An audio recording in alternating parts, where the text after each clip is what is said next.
Zimental, mi he makshedim lichtev tefillin. Mi makshedim lichtev tefillin. Who is kosher to write tefillin? V'liknes mehem were purchased on the way you tzivim. Tefillin shek soven eved yishay katan. Afin we young chinuch. These are all people who are potter from tefillin. And eved isha katan, even who has reached the age of chinuch.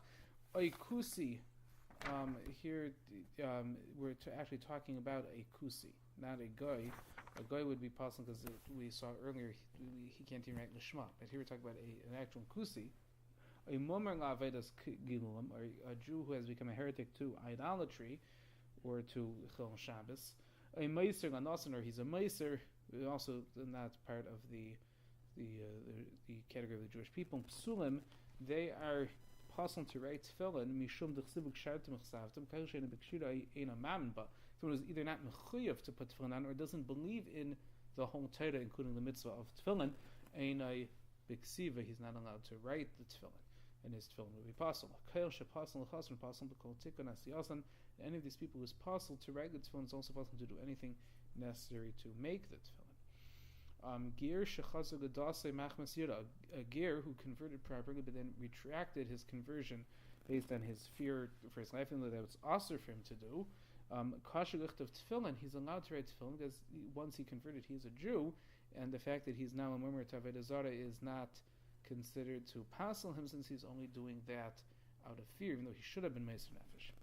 Tefillin sheksavim apikotis, tefillin written by min, a heretic, yisarfu, they should be burnt, because the kavana, when he's going to write the Shem Hashem, his kavana is for whatever Avodah Zarah he believes in. Some, however, say that he should put them into geniza because it's possible that he had kavana to write the Shem Hashem, in which case you cannot burn his tefillin. Nimtzu biyad apikotis. However, if you just found tefillin in the possession of apikotis, then you do miksamim, you don't know who wrote them, that should definitely put in geniza because it's very possible he got them from a kosher source. Nimtzu biad eno Yehudi, finds tefillin in the hand of a guy, ve'en yodu miksavim kisherim, because then we can assume that the guy did not write the tefillin, and we can assume that they're kosher. Ein loikchen tefillin mezuzos is from akusim yesem mikdei demam. Here it means game. You cannot buy tefillin mezuzos from a guy who had stolen them or captured them yesem mikdei demam more than they would usually cost. Harbe, meaning not very much more than it would usually cost. Because again, if we would start redeeming them for exorbitant prices, they would start stealing farm at exorbitant prices. You can only purchase tefillin from an expert. And so before that, having an extra letter or missing letter would make the tefillin possible. So you have to make sure you're purchasing it from a proper source.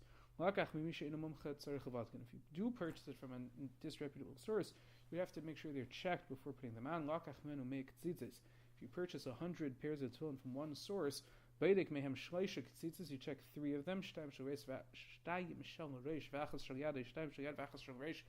2 of one and 1 of the other one, either the shalyad or shalreish. If you find that they're kosher, this person has the cheskes kashrus, the writer of the tefillin.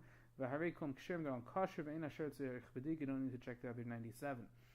However, if you purchase them in pairs, in which case the person who sold it to you is probably getting them as a wholesaler from lots of different sources.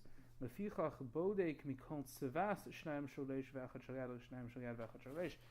each pair, each lot of tefillin that he's purchasing is from the same person. Since he's not the one who wrote them, he's getting it from other sources. You have to check from each lot 3 tefillin, 2 shalyad, and 1 shalreish the other way. However, someone who's selling tefillin, and he says that they belong to a certain great person, or that he purchased them from a certain expert, because that's again an edacha naman bisurin, and he should be believed that he purchased it from a reputable source. Once tefillin have had a cheskes kashrus on them, they never need to be checked at all, as long as the tefillin themselves are intact. If you only put the tefillin on occasionally, you need to check them twice a year. And the reason is that then it's not something that he's constantly wearing, because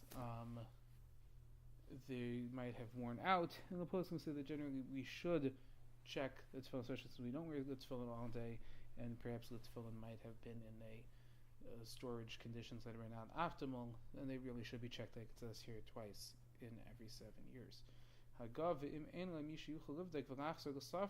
you don't have someone who's able to check them and resew them properly, you just put them on and do not check them, because meikar halacha they're kosher.